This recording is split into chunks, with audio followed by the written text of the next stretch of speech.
Welcome everyone.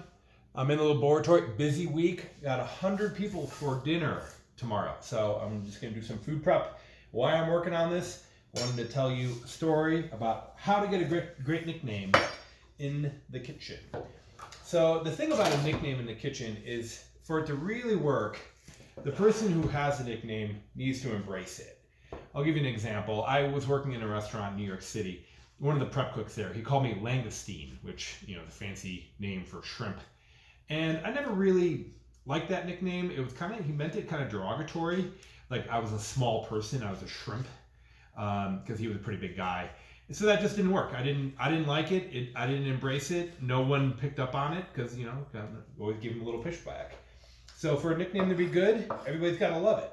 And some of the best nicknames I ever experienced were just in kitchens where it just kind of happened. So for example, I worked with a gentleman, Cadillac Tony. So guess what his name was and what he drove, So I think that's a sign of a good nickname. It's not only who he was, but also what he did. And what made this Cadillac kind of amazing was that he bought a old Cadillac without a motor, and then also bought a motor. And then in his driveway, this is in Cleveland, in East Cleveland, in his driveway, he didn't even have a garage. He installed the two. He installed the motor into the Cadillac. I thought there was no way in heck that he'd be able to buy a random motor and buy a car. I think he got the car for like $500. And the car was amazing. I mean, it was a Cadillac STS with a North Star, and he got a North Star out of an Oldsmobile and matched the two up. I don't know. If car guys out there might be thinking, that doesn't make any sense. But I think they put those North Stars in the Oldsmobiles there for a while, and he was able to do it. So we all called him Cadillac Tony because here he was. He was driving a mint, leather-lined, fully loaded Cadillac that he put together for less than $2,000. And we know it was a good nickname because everybody called him Cadillac Tony after that, including his family, friends outside of work. Cadillac Tony, great nickname. I miss Cadillac Tony. He was an amazing sous chef. He had a lot of command over the kitchen. People really respected him, myself included. He ended up, he was on parole, and he was driving around with a trunk. That Cadillac, it had a trunk full of guns and drugs, so he ended up going off to jail for 8 to 10 years, which unfortunately was quite common in the food industry and certainly in Cleveland.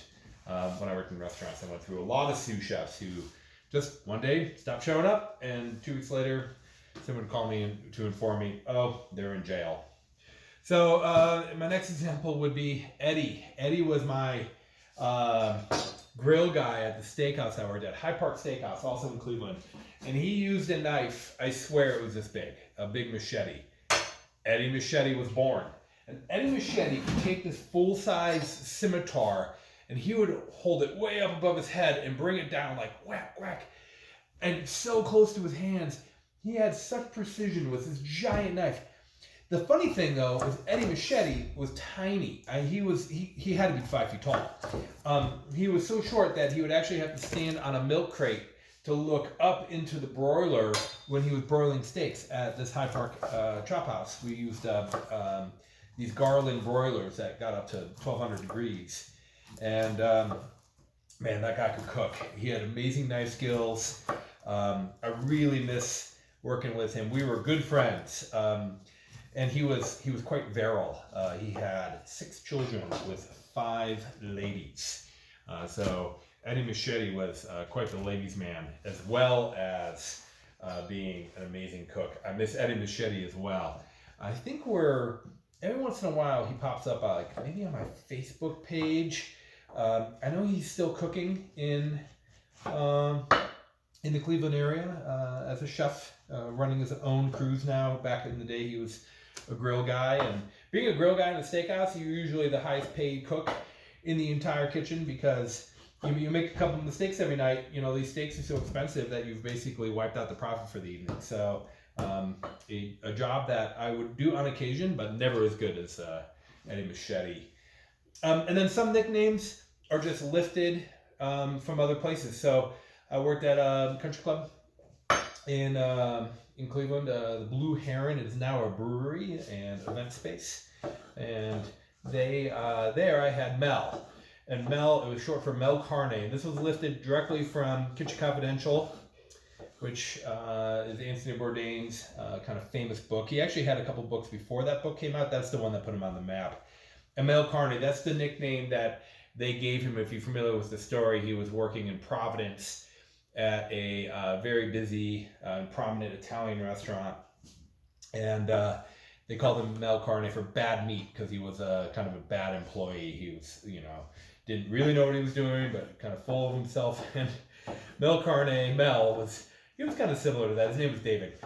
And David, he really was confused by this concept of side salad as entree. So we had a Caesar salad or a house salad, and they came in two sizes, side or entree. Entree would be about double the size. And a lot of times, customers, particularly ladies, let's say they had big appetizers, they didn't want a big dinner, they would order side salad as entree with grilled chicken. And he would always make the salad extra big because it was as entree. And I'm like, but they didn't pay for it as an entree. They want a small salad. They don't want that much food. And I swear we argued about this concept of the side salad as an entree every single shift he worked, which was full time, 5 days a week, every single time. It got to the point where I would just stop expoing and go over and make the salad myself. And he's like, it doesn't make any sense. And everybody got it. The cooks get it. You get it, right? You're listening to this. You understand what the heck I'm trying to say. I'm going to cut this into a little basket. You can see I'm slicing fruit. I'm going to, instead of doing like a big watermelon basket, I'm going to make a little cantaloupe basket. So Mel was he was a good guy. He was a college student. He actually his parents lived in the neighborhood. So his parents were fans of the restaurant, members, and just nice people. And David was a nice person as well, with the exception of he was going to drive me nuts over this whole concept here. And then finally, probably my favorite ever, best nicknames, I had a sous chef, and we called him Capon. And if you don't know what a capon is when you have a rooster born. Well, you don't need that many roosters. The chicken, the poultry and dairy industry aren't very friendly to males. They want females. When females from milk in the dairy industry, males, of course, are raised and slaughtered as veal.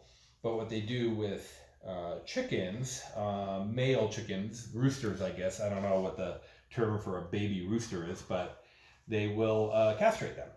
And then you have a capon. And capon has a slightly gamier flavor than chicken, a little bit meatier. And you'll see them in the grocery store. I see them at Whole Foods all the time, frozen capon. And if you don't know what it is, that's what it is. It's a castrated chicken. And they're raised as castrated rooster, rather. And they're raised with chickens. Obviously, they don't produce eggs. So they're really only raised for meat. They're extremely popular I'm scraping out the seeds here. They're extremely popular in European countries. They're less common here, but you'll see it. Sometimes you go to a French restaurant and it'll be a whole roasted capon, with fingerling potatoes and sauteed escarole. That's what you're getting.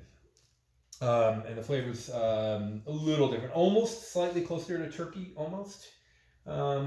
Anyway, so the reason we called him Capon, enough of that, was him and his wife were done with their family. They had just had their fourth kid, and he was going to get a vasectomy.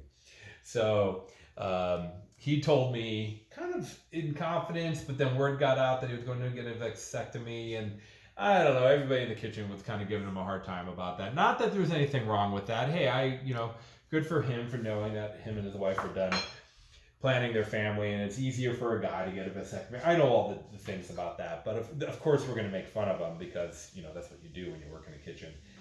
So he leaves, takes 3 days off. He comes back, and I changed his name on the schedule to Chef Capon. Well, he didn't even think much of that. His name was Alex. He didn't think much of that. He was like, oh, okay, well, that's kind of a cool name, Capon. I like that. Well, he didn't stop to ask what a capon is. So weeks go by, and I'm just dying because every time people start calling him Chef Capon, they didn't ever think of what a capon is. This is pre-cell phone, pre-internet, where you could just easily look up stuff. And finally, after weeks, somebody asked me, "Hey, what is a capon, anyways?" And I told them, well, it's a grass-treated rooster, and oh my gosh, everybody was laughing, rolling on the floor laughing, including Chef Capon, Alex. We all thought it was the funniest thing. And to this day, he still goes by that. I believe his internet handle, like on his email, is Chef Capon at, whatever, Comcast or whatever his email is. And he's kind of stuck with it. And of course he embraced it. He didn't fight it. He thought it was funny. It was a little mean-spirited, maybe it was, maybe that was where I was coming from, but I was certainly trying to get a laugh out of everybody, and I'm glad I did. And he, of course, had a good spirit about it, which we appreciate. Kind of a funny story about Chef Capon was he had a little boy who, I don't know how old he was, maybe 4 or 5 at the time, and he came in on his day off to pick up his paycheck, and I had a big pot, so I put the pot on the counter, and I grab his little boy, and I stick his little boy in the pot, and I throw like a whole carrot and a whole onion in there, and I go, "Oh, you're tonight's special." And he goes, "Chef Mark, don't cook me. I'm not that delicious." And I love it. He was suggesting that he is a little delicious, but not so delicious as to be a menu item. So anyways, fond memories. Well, that's how you get a good nickname if you work in the kitchen. If you had a great nickname in the past, regardless of you worked in the kitchen or any other industry, I want to hear about it. Leave a comment. Make sure you like and subscribe. If you subscribe, you're going to get tuned into a lot of great stuff that's coming out. I got a lot of fun stuff planned. Thanks for tuning in. This is Chef Mark.